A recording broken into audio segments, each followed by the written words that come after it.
Assalamualaikum warahmatullahi wabarakatuh. Alhamdulillah, geng, kita bersama. Hari ni aku nak bawa apabila isu semalam di dalam TikTok, terutamanya di dalam TikTok, dan video ni pun aku akan post ke dalam TikTok. Apabila para walaun ni, para penganut parti PAS ni, nak abang pergi ke hampa, duduk menjerit Anwar sekat suara rakyat, Anwar zalim kepada rakyat. Video-video hak yang rakyat-rakyat keluarkan disekat, direport, diturunkan, tak ada view, dikosongkan, tak ada orang tengok. Dia punya menjerit di dalam media sosial dia, di dalam live dia, di dalam TikTok, di dalam YouTube. Aku tak nampak, tapi adalah sikit-sikit kan, geng-geng yang duk buat YouTube daripada Perikatan Nasional dan Parti PAS ni kan, duk menjerit ni Anwar tak demokrasi kan. Lepas tu Anwar itu, Anwar ini, pelbagai tuduhan-tuduhan jahat yang mereka keluarkan kepada Anwar Ibrahim. Tapi tak apa, aku akan bentangkan gambar-gambar ni dan keratan-keratan berita dan posting-posting rakyat kan, balas balik hujah kepada Muhyiddin Yassin dan para penganut parti PAS ni yang buat tuduhan-tuduhan jahat, mengatakan Perdana Menteri kita ni menyekat demokrasi, menyekat suara-suara rakyat, menyekat segala-galanya kan, demi kepentingan politik Anwar Ibrahim, demi nak menjaga, demi nak duk menjadi Perdana Menteri kan, demi nak kekalkan kuasa. Tapi ya, fikir-fikir balik, bila semak balik kan, cuba hampa tengok lah. Ni aku letak gambar yang pertama dan aku akan letak full sini kan. Apa yang dia tulis? Hari ni Muhyiddin kata Anwar tak praktis demokrasi. Muhyiddin dan penyokong Perikatan Nasional, jom kita tengok siapa yang mengangkat demokrasi dan siapa yang mencabul demokrasi. Tu ada keratan berita siapa yang tak praktis demokrasi. Jadi cuba hampa tengok gambar yang kedua. Aku akan showkan sekali je. Nanti kalau hampa nak baca sampai full, hampa boleh pause aku punya video ni. Okey, yang kedua kan, daripada ni seorang Farhan ni, dia kata konklusinya Anwar lebih ke hadapan soal demokrasi berbanding Muhyiddin. Muhyiddin bukan setakat jauh ke belakang dari Anwar dari segi demokrasi, malah menjadi satu-satunya Perdana Menteri PM yang jadi PM melalui pintu belakang tu pun ada hati nak cakap soal demokrasi.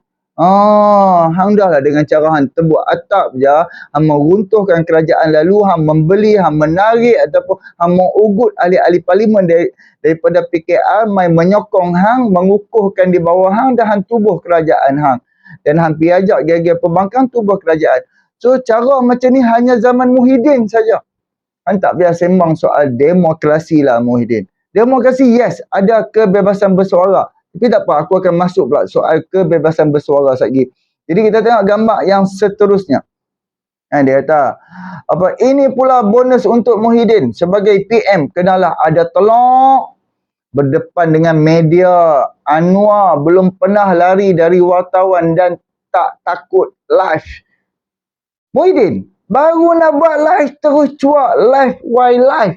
So siapa yang tak praktis demokrasi? Cuba hampa ingat balik zaman Muhyiddin menjadi Perdana Menteri. Kan? Nasib baik wartawan tu rekod lah. Nasib baik mikrofon tu kita dengar cerita dia. Dan wartawan rekod. Sebab itulah suara Muhyiddin tu kantoi nak abang ambil hampa sampai lah benda tu berjalan. Tengok gambar hak di bawah tu. Kan? Muhyiddin Yassin. Live ke live? Why live? Anwar siap boleh melawak lagi. Hang nak tanya apa? Alhamdulillah. Itu pimpinan yang berani kita nak. Macam Anwar Ibrahim berani. Okey, gambar yang seterusnya. Farhan. Dia post juga. Farhan juga. Dari segi kebebasan bersuara, zaman Muhyiddin, belum level fitnah pun. Baru kritik main sejahtera pun dah kena cukup polis. Bukan setakat itu, Pak Cik tua kritik Sanusi pun kena cukup pukul 3 pagi. So, siapa yang tak praktis demokrasi? Ni, Pak cik yang kritik ini, dia ni nama Pak apa tu? Aku lupa lah, tapi dekat dalam TikTok memang dia masuk dekat-dekat dengan PRN untuk dia nak menyerang Sanusi ni. Waktu tu dia turun Kedah. Ya Alhamdulillah, tiktokers apa semua ni support, bagi homestay, bagi hotel ke homestay dekat dia beberapa hari untuk dia duduk dekat Jeneri untuk dia menyampaikan apa kezaliman yang dia kena. Dia hanya kritik daripada segi video. 3 pagi babe, polis pergi angkat, tengok gambar di bawah. Dan polis tahan 2 lelaki kira didakwa hina Menteri Besar Kedah. Kan? Siapa yang lagi teruk? Ni kita nak tanya, setakat hampa hina Anwar Ibrahim, hampa aibkan dia apa semua. Berapa kali hampa dah kena tangkap? Berapa ramai dah daripada dah kena tangkap? Kan kita nak tanya. Jadi kita tengok gambar yang seterusnya. Muhyiddin juga sebut pasal kebebasan bersuara. Okey, baru-baru ni minggu lepas dia ada sebut kan kira macam Muhyiddin kata ayat dekat dalam berita tu tak patut kerajaan sekat rakyat bersuara. Tapi hak ni berita ni tak tajuk lain. Dia kata Muhyiddin juga sebut pasal kebebasan bersuara. Jom bandingkan kebebasan zaman Muhyiddin dan zaman Anwar. Kan? Allahu Akbar. Sorry, gambar tu dah terhilang, terpadam, tertekan button ni. Jadi aku tak boleh nak baca. Okey, tajuk berita ni kebebasan bersuara. Mereka semua hipokrit, kata Muhyiddin. Muhyiddin kata kita semua ni, geng-geng pimpinan kerajaan ni hipokrit. Sebab sekat puak-puak walaun tit, mak-makun, pak-pakun, lebay-lebay semua ni yang Parti Bersatu yang baru dapat tauliah jadi lebay, depa disekat kononnya. Jadi jom tengok Alim pula.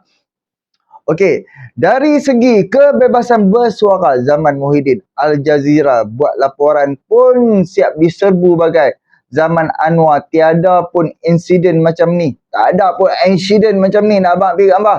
Kan? Sebab itulah zaman Anwar, ranking kebebasan media, kita catat kedudukan terbaik dalam sejarah.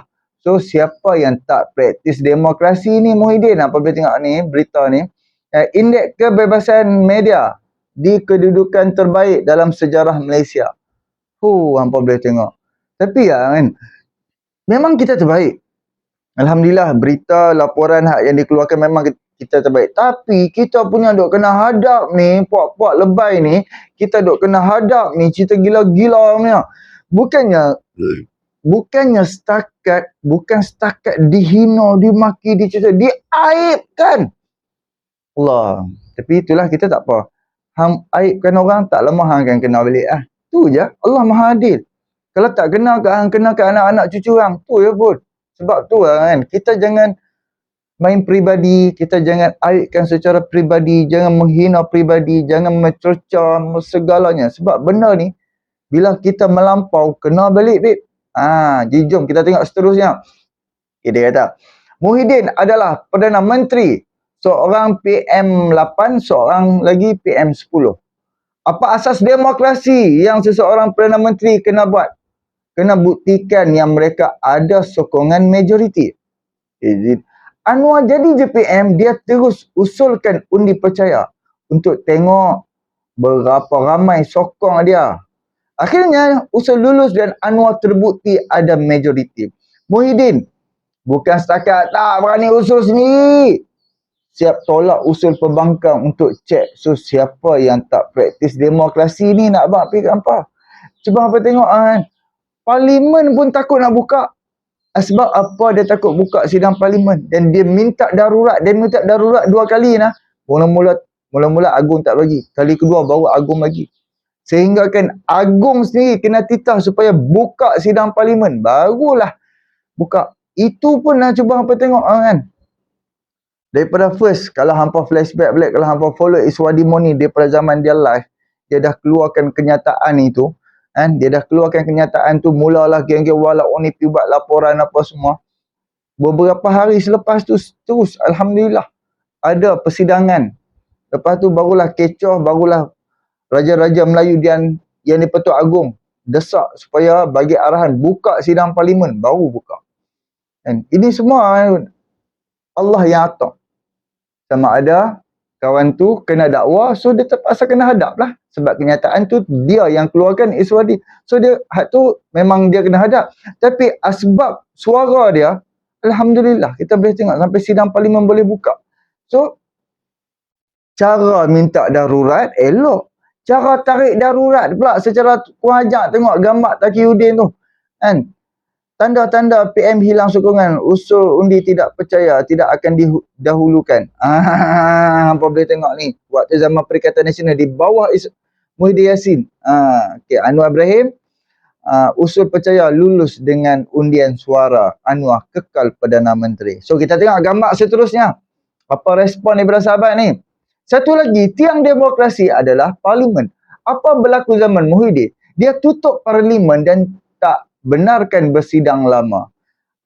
Alasan kononnya sebab COVID tu tak masuk akal. Sebab masa tu hampir semua sektor dah mula beroperasi macam biasa kecuali parlimen. So siapa yang tak praktis? Kilang dah buka. Kilang tu cuba hampa tengok kilang tu sampai beribu orang bekerja dalam tu. Azmin Ali benarkan je sebab Azmin Ali control meeting. Dia boleh bagi je arahan kilang-kilang boleh buka. Kan dia buka itu dah buka ni kilang berleluasa. Siap boleh buat pilihan raya lagi babe. Jangan lupa siap boleh buat pilihan raya Sabah lagi. Sebab kemaruknya naknya kembangkan parti dia di dekat Sabah, cepat-cepat buat pilihan raya. Bila berlaku pilihan raya, sepatutnya hang balik dekat Sabah tu sedang berlaku satu COVID, satu gelombang di sana. Bila balik daripada Sabah, dia boleh umum tak perlu kuarantin. Habis kita nampak. Kan? Barulah buat darurat. Buat darurat kita ingat makin elok. Makin beribu, puluh-puluh ribu sehari sampai berpuluh-puluh ribu rakyat kena COVID. Jadi tak apa, jom kita pergi gambar seterusnya. Bila rakyat marah sebab ada sektor lain, semua dah buka tapi parlimen tutup. Apa Muhyiddin buat? Dia istihad darurat. Dahlah istihad darurat, lepas tu ahli parlimen PN Perikatan Nasional tipu rakyat guna nama agung untuk cover up kebaculan mereka. So siapa yang tak praktis demokrasi? Jangan lupa. Takkanlah hampa janganlah benda dah berlalu 2-3 tahun. Hampa jangan pejam mata. Untuk hampa para penonton, hampa jangan pejam mata. Ini benda yang berlaku memang benar-benar berlaku. Jangan lupa kalau siapa-siapa senang waktu tu, alhamdulillah. Berapa ramai rakyat kena buang kerja, susah, tak ada job, tak ada kerja. Aku buat renovation. Allah saja yang tahu aku nak buat big apa. Aku lalui, aku rasa ni. Okay, projek kita dapat projek. Kita dapat projek. Projek 5-6 ribu kita dapat. Tapi tak boleh masuk pergi buat kerja. Macam aku buat dekat kawasan kondo. Tak boleh masuk kondo tu. Sedangkan renovation lain, projek-projek lain boleh je berjalan. Berapa ramai kontraktor renovation tergendala. Teruk gila kalau nak masuk buat pun kan. Kita kena kata kita ni owner. Kan kita kena minta parking kereta owner, kita nak naik barang pun memang kena jaga-jaga, kena bungkus barang tu supaya tak nampak kita bawa barang-barang kerja. Sehingga tahu tu nak buat pasir, simen, tangga apa semua duk kena bungkus sebab takut kantoi dengan security. Sehingga tahu tu rakyat duk kena hadap semua ni. Lepas tu waktu zaman darurat apa semua, lepas tu tiba-tiba bila sidang parlimen dah buka, tiba-tiba darurat ditarik balik secara serta-merta. Sehingga kan yang di-Pertuan Agong duka cita, gambar ni apa tengok ni. Agung amat duka cita, Taqiyuddin kelirukan Dewan Rakyat. Allah. Tiada pilihan raya sepanjang tempoh darurat. Iyalah. Bila anda buat pilihan raya sebelum darurat, dah teruk gila-gila dah. Bawah nak buat darurat, kita ingat hang buat darurat tu makin berjaya lah, makin teruk dan teruk. Secara tiba-tiba hang tarik darurat. Muhyiddin. Jadi, okey, habislah gemak tu. Okey, itulah sedikit perkongsian berkaitan ni. Nak ada sahabat-sahabat kita yang balas hujah Muhyiddin di dalam media-media sosial, di Facebook ada, YouTube ada, di dalam TikTok pun ada. Jadi ya, kalau hampa daripada awal balik kita kembali, depa apa? Pelbagailah depa kata Anwar sekat suara rakyat, Anwar zalim pada rakyat, Anwar padam dan turunkan video-video rakyat macam menegur dan juga mengkritik rakyat, kan? Anwar Ibrahim tipu rakyat, kan?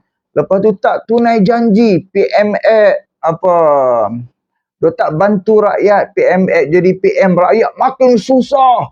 Kan pelabur lari, rakyat tak ada kerja, rakyat susah. Kerajaan tak bantu rakyat. Dia punya hantam ni. Hantam gila-gila ni. Hantam gila-gila nak bakbi kan apa. Lalas, bila cuba hang cek balik. Cuba hang cek balik. Cuba hang cek balik. Yang hang kata Anwar Ibrahim naik je. Anwar naik jadi Perdana Menteri, rakyat lagi susah. Allahu Akbar, subhanallah. Awak, zaman Ismail Sabri, zaman Muhyiddin, rakyat senang-senang belakang ke? Kita nak tanya, awak, waktu zaman Ismail Sabri, gaji hang 500,000 sebulan ke apa? Ha? Aduh, kita malah lah nak keluarkan kenyataan ni, yang suara-suara yang agak marah sikit sebab ini bulan puasa. Tapi janganlah duk menipu. Hampa menipu. Apa guna Anwar Ibrahim naikkan lagi bantuan tunai rahmah, buat penjualan rahmah di setiap daerah-daerah. Kan? Fikir nak selesaikan masalah telur yang hampa tinggal kerajaan dalam keadaan telur pun tak ada. Harga telur pun mahal sepapan. Ayam pun tak ada. Dan alhamdulillah kerajaan dapat turunkan harga ayam, dapat apungkan harga ayam. Tak sampai RM10. Ada tempat sampai RM6, ada RM7, dah RM8 dah. Kalau pi masuk ke kedai pendalaman, ke kedai-kedai Aceh, kedai-kedai kecil-kecil ni, memang dia agak depa naikkan harga sikit. Sebab depa pun dah 2 ke 3 tangan. Lainlah kalau kita pergi beli dekat pasar raya besar punya sikit. Contoh macam kalau rumah apa, kawasan apa dekat dengan Giant ke Tesco ke apa pasar raya besar-besar ni, of course memang boleh murah. Kalau Maidin apa memang murah. Murah gila-gila, RM6 lebih, tak sampai RM7 pun ada. Bila hampa pergi ke kedai-kedai kecil sikit, dia ambil lah untung RM1 sekilo. Ada kedai ambil untung RM1.5. Tapi dia tak naik sampai RM10 sekilo. Itulah orang bantu rakyat daripada segi tu. Menyediakan, bagi ada keperluan asas, bagi ada minyak masak, bagi ada gula, keperluan asas tu ada. Jangan duk menipu rakyat. Jangan menipu orang-orang lain. Sebab hang menipu, hang fitnah, hang menipu, sebab tu orang turunkan video hang. Jangan duk menipu rakyat. Kan? Kerajaan habis fikir dah dia nak bagi hang ada peluang pekerjaan, nak bagi sumber tumbuhan apa sayur-sayuran tu ada, kerajaan fikir tanam di dalam Malaysia, tak perlu import. Nak turunkan harga-harga barang-barang keperluan asal rakyat ni, kerajaan tak mau import, kerajaan hasilkan daripada bumi Malaysia ni sendiri. Itu buat orang kata kerajaan ada idea. Duk hentam benda tak masuk akal. And harga barang yang naik, yes, memang harga barang yang naik. Tapi keperluan kita, barang yang dikontrol oleh kerajaan, harga tu tak naik. Keperluan asas kita tak naik. Yang naik melambung tu, majoriti kehendak kita, Apa kena faham? Keperluan lain, kehendak lain. Kehendak ni, hang nak, tapi hang tak perlu sangat, tapi hang nak. Kan? Bila ada je keinginan, tapi kalau hang tak beli benda tu pun tak apa kot. Kan? Tapi bila hang rasa hang nak beli, so memanglah perbezaan harga, memanglah. Tambah barang-barang main daripada luar negara tak boleh kata apa. Memang mereka boleh kontrol harga. Dan samalah produk-produk yang bukan yang dikontrol oleh kerajaan. Memang mereka boleh naikkan harga mereka, tapi mereka adalah kadar-kadar mereka. And yes, memang kalau hang hampir mall, hampir pasar raya, hampir shopping masuk, hang bawa barang troli, hang boleh tengok di dalam troli hang tu berapa jenis keperluan hang dan berapa jenis kehendak hang. Kalau hang tak beli benda ni pun tak apa, hang boleh hidup, tetap hang boleh makan benda lain. Tapi sebab kehendak, kan, tu yang hang beli. Jadi kan, sebab bila macam depa kata rakyat kerajaan sekat itu, sekat ini, sekat. Jadi rakyat pun bersuara. Rakyat menjerit, bersuara. Apabila hang bersuara keterlaluan, sehingga hang petik yang di-Pertuan Agong, hang petik raja-raja Melayu, hang hina raja-raja Melayu, so hang kena hadap lah. Sebab keterlaluan. Dah hang serang Perdana Menteri macam member hang je. Hang serang kerajaan macam kerajaan tu kerajaan bapa hang punya. Kan? So, bila hang keterlaluan, hang pinak kepada raja-raja Melayu, hang didakwa. Lah, oh, rakyat zalim, rakyat zalim. Zalim celah mana? Dia yang cari penyakit. Hang yang cari penyakit. Hang nak kritik boleh, kritik lah. Tapi jangan keterlaluan. Bila hang keterlaluan, polis akan tangkap hang. Hang masuk penjara 6 bulan, 9 bulan. Buta. Hang yang cari penyakit. Sebab tu, hang kata hang parti Islam. Hang memperjuangkan Islam. Ikutlah saluran perjuangan Islam sepatutnya. Ikut saluran yang sepatutnya. Bukannya membuta tuli tanpa fakta, tanpa data. Sesedap hati, sesuka hati je balun. Lah kena balik kan? Faham tak? Ada yang kata Anwar naik menjadi Perdana Menteri ni tabi'i punya lah, Perdana Menteri luar tabi'i lah, apalah apa semua kan. Anwar naik jadi Perdana Menteri, ini akhir zaman. Anwar menjadi Perdana Menteri ini adalah akhir zaman. Awak kalau hadiah wang naik menjadi Perdana Menteri hari ni, awak dia dah, dunia ni akan berpatah balik awal zaman balik ah. Kalau Anwar naik jadi, Anwar sekarang ni Perdana Menteri, oh doktor akhir zaman memanglah pemimpin zalim lah, menyekat rakyat lah, menyeksa rakyat lah. Tetapi bila hadiah wang dan Muhyiddin Yassin dapat jadi Perdana Menteri, oh dia, dunia ni akan berpatah balik kepada awal zaman ke? Macam tu ke? Pakai akai lah sikit, babe. Pakai akai sikit. Depa hampa jadi kerajaan, hampa tak mampu buat lah macam Anwar Ibrahim buat. Hampa tak mampu buat. Hampa memang betul-betul makan gaji buta, betul-betul tak boleh buat, memang tak boleh buat kerja, memang tak ada idea, tak ada pemikiran, tak ada usaha untuk nak ubah nasib Malaysia, nasib rakyat Malaysia. Sekurang kita ada Perdana Menteri, babe, sekarang setiap bulan pergi cari pelabur, pergi keluar negara, pergi ke negara-negara, cari pelabur, tarik pelabur, mai masuk Malaysia. Bukannya hari ni Anwar tarik mai masuk Malaysia, bukannya hari ni terus dia boleh naik kilang. Of course lah dia ada tempoh dah 1 ke 2 atau 3 tahun untuk nak proses, nak bina, nak bawa dia punya barang, keperluan dia mai letak ke dalam negara kita. Sementara tu barulah peluang-peluang pekerjaan akan wujud. Zaman hampa tak buat. Tak buat, aku nak cakap. Langsung tak buat. Perdana Menteri makan gaji buta hari je. Kerja siang, malam tak mau buat apa dah. Berapa ramai makan gaji buta, babe? Yang ada duk makan gaji puluh-puluh ribu pun, semua duit tu semua habis dekat peruntukan diri dia saja. Untuk nak merawat penyakit-penyakit dia. Dah tahu unzur, masih nak lagi kuasa. Dapat duit pencen, dapat peruntukan berpuluh-puluh ribu sebelum ni untuk nak pergi cuci buah pinggang, nak pergi cuci servis itu, servis jantung, servis itu, tiap-tiap bulan. Terutama orang yang kena dialisis, kena cuci darah. 2 hari sekali, 3 hari sekali kena pergi hospital, Daripada tempat parlimen dia, nak mai kot belah KL untuk dia nak masuk sidang parlimen, kena pergi cari klinik-klinik dialisis. Kena pergi, kena deal, kena bayar lah apa semua. Jadi hang dah tak mampu, hang dah unzur, cukup lah. Hang nak apa lagi? Kita nak tanya, nak apa lagi? Pencen dah ada sampai 5 jenis. Dah pernah jadi menteri besar lah apa semua. Jadi ahli parlimen puluhan tahun. Masih nak lagi. Kemaruk lagi. Kan? Jadi itulah macam terlalu banyak. Aku baru ni ada juga kontroversi. Aku nak sentuh juga soal rumah rakyat di Selangor. Ni ada sikit, tapi rumah tu bukan rumah Melayu, itu rumah-rumah India.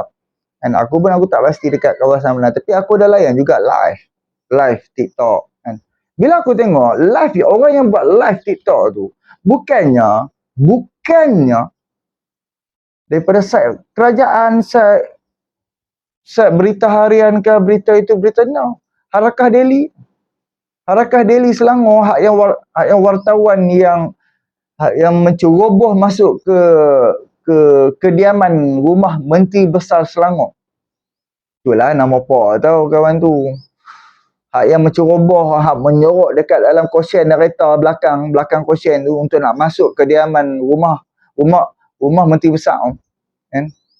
Nama apa? Lupa. Okay, dialah yang terpaling terkedepan buat live dekat depan rumah yang diroboh. Bila aku dengar beberapa orang explain soal tanah tu, dan ada salah seorang owner rumah, dia cakap rumah ni dia baru beli. Rumah ni dia baru beli. Dan ada orang cakap, rumah yang dia beli tu, dia bukan beli dapat sekali geran tanah. Dia beli rumah saja. Dia beli kepada penduduk yang lama. Orang lama, dia dah duduk rumah tu dah puluhan tahun. So mungkin dia nak pindah ke apa, rumah tu dia dah terbiar kosong. Jadi rumah tu, rumah saja dia jual kepada orang lain. Dia jual kepada kawan-kawan ke adik-beradik sepupu sepapat. Tetapi tanah tu di atas tanah kerajaan negeri. Faham tak? Tanah tu dekat atas ataupun dekat atas syarikat swasta. Tanah tu bukan tanah hak milik mereka. Mereka duduk di atas tanah tu, tapi tanah tu bukan hak milik mereka. Rumah saja mereka yang bina. So apabila mereka dah duduk puluhan tahun, dia dah sampai surat pun. Surat tu mereka dah terima pun dah bertahun-tahun. Memang dah bagi amaran, memang dah bagi peringatan. So apabila berlaku macam ni, kawan tu dia buat live, menjerit sana sini, menjerit apa semua, kata ni kerajaan PH zalim lah, apalah apa semua. Bila tengok balik, kita kalau kita beli tanah, kita akan dapat grant sekali kan. Tapi bila macam kita, dalam masa tempoh ni kita dah depa dah berunding, depa kata depa nak bagi rumah apa semua. Tapi dia macam mana, banyaklah orang kata depa ni apa minta macam-macam, minta itu, minta ini, minta. Jadi pemaju tu tak boleh nak bagi. Bila pemaju, bila orang kata apa nama rundingan tu kan daripada pihak yang penduduk rasa tak puas hati, berlakulah. Dan bila berlaku kecap, orang pergi robah rumah tu. Jadi kesempatan yang berlaku ni, puak-puak PAS main ambil kesempatan. Oh, mainkan isu perkauman, mainkan itu. Sedangkan rumah yang kena robah tu rumah-rumah India. Bukan rumah orang Melayu. Kan? Mainkan ini zalim, itu zalim. Tapi bila flashback balik, yang berlaku dekat taman, dekat Star College, dekat Universiti Tunku Abdul Rahman, situ memang kampung Melayu. Dekat sebelah dengan bengkel yang kami duduk. Jadi, apabila berlaku dekat negeri orang, PAS ni ya paling terkedepan. PAS ni, puak-puak haram jadah PAS ni lah yang paling terkedepan, kononnya membela Melayu. Tetapi apabila berlaku dekat negeri dia, bila berlaku dekat negeri yang diperintah oleh PAS dah puluhan tahun, dia boleh kata apa tahu? Keluar kat dalam harakat diri. Dah menumpang tanah orang puluhan tahun, ada hati nak minta papasan. Memang betul-betul biadab punya manusia lah. Kuang-kuang kerajaan negeri, kerajaan dekat negeri-negeri mana mereka bagi pampasan lah, babe. Walaupun rumah kena robah, ada duit pampasan, babe. Pak menakan aku pun dah kena dekat Kuala Lumpur. Tapi dapat pampasan. Tak kira lah hang duduk berapa lama, tapi apabila hang fight di mahkamah, hang fight seperti mana yang berlaku dekat Wangsa Maju, dekat sebelah Kolej Tunku Abdul Rahman. Alhamdulillah bila rundingan apa semua, kan Pak terus bersetuju, ahli parlimen dengan menteri wilayah bersetuju. Pemaju ni, Kolej Tunku Abdul Rahman ni, hak pemilik tanah tu kena bina satu perumahan untuk penduduk dalam tu. Untuk penduduk di dalam kampung tu. Kalau hampa nak ambil rumah boleh, tapi hampa kena sediakan rumah. Jadi alhamdulillah depa bersetuju. Dan selagi rumah tak siap, kami takkan pindah. So pihak kolej pun bersetuju, pemaju pun bersetuju, ahli parlimen punya runding alhamdulillah. So tak ada berlaku isu. Depa boleh duduk dalam masa selagi perumahan rumah hak yang dibina untuk ganti rumah depa tu selagi tak siap, depa tak perlu pindah. Jadi ya, puak-puak PAS ni hampa tak perlulah duk nak mainkan isu. Negeri hampa lagi teruk, babe. Negeri yang diperintah oleh PAS, kampung Palu apa dekat ibu negeri Kelantan, Kota Baru. Rumah depa dah duduk daripada zaman British lagi. Rumah digobah rumah tu dapat RM1,000 saja. RM1,000 tu bukan dapat seketui, dapat 2 kali RM500. Haram tak haram puak ni? Lampau ke tak? Jadi puak ni depa akan buat apa saja untuk nak memburukkan orang, untuk nak memburukkan kerajaan, untuk nak menjatuhkan parti lawan dia, ataupun untuk nak memburukkan kerajaan selain daripada kerajaan depa memerintah. Jahat ke tak jahat puak ni? Jadi Islam mengajar kita keadilan, kedamaian. Tapi apabila ada puak-puak perosak di antara tengah-tengah tu, ada puak-puak perosak, rakyat yang duk tengok video pendek-pendek mudah terpedaya, mudah dipesongkan, mudah diperbodohkan. Jadi kita tak mau orang macam ni. Kita tak mau satu kumpulan, satu parti, satu kerajaan yang merosakkan pemikiran rakyat. Sedangkan fakta, dia ada fakta dia. Dia ada sebab apa berlaku, sebab apa pemaju nak ambil, sebab apa tuan tanah nak ambil, sebab apa kerajaan negeri nak ambil. Ada sebab-sebab, ada konsep-konsep rundingan dia. Tapi apabila orang yang tak tahu apa ni, wartawan kepala badan main masuk tengah-tengah dan keluarkan kenyataan-kenyataan, fitnah-fitnah jahat, so berlaku lah kecoh. Pandangan rakyat kepada satu kerajaan negeri tu ataupun ahli parlimen tu menjadi teruklah. Pandangan rakyat ni akan memikir benda-benda buruk-buruk lah. Sedangkan yang berlaku sebenarnya benda lain. Kan? Oh, apa yang ni mungkin ada yang komen, apa yang cakap ni samalah berlaku dekat yang berlaku dekat Kelantan, dekat Kota Baru. Tanah orang juga. Yes, memang tanah orang. Tapi bukannya cara kan sampai bagi RM1,000. Sangat-sangat kuajar. Takkan bagi RM1,000 je. Tu pun bagi RM500. Langsung tempoh tu. Bila tempoh tu tak ada konsep rundingan lagi. Tak ada konsep dia macam rundingan, terus robah macam tu. Sekurang-kurangnya bagi tempoh, okey, kalau nak jual rumah, nak jual kayu, okey ambil, jual. Tapi tak nak. Terus perang. Tu pun lagi RM500 pun lambat bagi. Adil ke tak adil? Nak pergi sewa rumah pun tak boleh, babe. Dengan nilai RM500 tu boleh buat apa? Tak perlulah jadi orang tengah yang memburukkan keadaan. Sedangkan orang rumah yang kena robah tu pun dia dah sedih, kecewa semuanya. Hang ni menjadi orang tukang pecah belahkan lagi bermasalah. Jadi itulah, panjang sangat ini. InsyaAllah kita jumpa untuk video yang akan datang. Boleh tolong subscribe, like, komen dan share. Assalamualaikum.